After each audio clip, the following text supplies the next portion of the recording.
Hi all, welcome to football arena.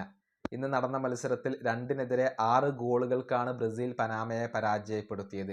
ഈ മത്സരത്തിന്റെ 14-ാമത്തെ മിനിറ്റിൽ ബ്രസീലിന് ഒരു ഗോൾ വഴങ്ങേണ്ടി വന്നിരുന്നു. അതായത് പനാമയുടെ ഫ്രീ കിക്ക് വരുന്നു, മാത്യൂസ് കുഞ്ഞയുടെ ദേഹത്ത് തട്ടി അത് ഡിഫ്ലക്റ്റ് ആവുന്നു. അതുകൊണ്ട് തന്നെ ആലിസണ് അത് കൃത്യമായി കാൽക്കുലേറ്റ് ചെയ്യാൻ കഴിഞ്ഞില്ല, അത് ഗോളായി മാറുകയും ചെയ്തു. പക്ഷേ ആ ഗോളിന്റെ പേരിൽ ആരാധകർ കുറ്റപ്പെടുത്തിയത് ആലിസണെയാണ്.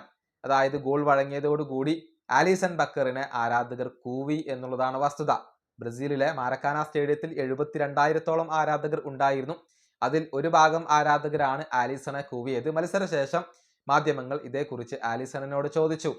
എന്നാൽ ഗോൾ കീപ്പറുടെ ജീവിതം ഇങ്ങനെയൊക്കെയാണ്, എങ്ങനെ ഗോൾ വഴങ്ങിയാലും അതിന്റെ പഴി അത് ഗോൾ കീപ്പർക്കായിരിക്കും, അതിന്റെ കുറ്റം ഗോൾ കീപ്പർക്കായിരിക്കും എന്നാണ് ആലിസൺ ഇതിനോട് പ്രതികരിച്ചത്.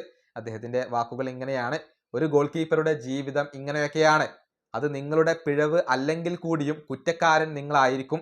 നിങ്ങൾ ഒരു ഗോൾ വഴങ്ങിക്കഴിഞ്ഞാൽ എപ്പോഴും കുറ്റപ്പെടുത്തലുകൾ ഗോൾ കീപ്പർക്കായിരിക്കും കേൾക്കേണ്ടി വരിക. അത് എങ്ങനെ ഗോളായി മാറി എന്നുള്ളതിനൊന്നും പ്രസക്തി ഉണ്ടാവില്ല.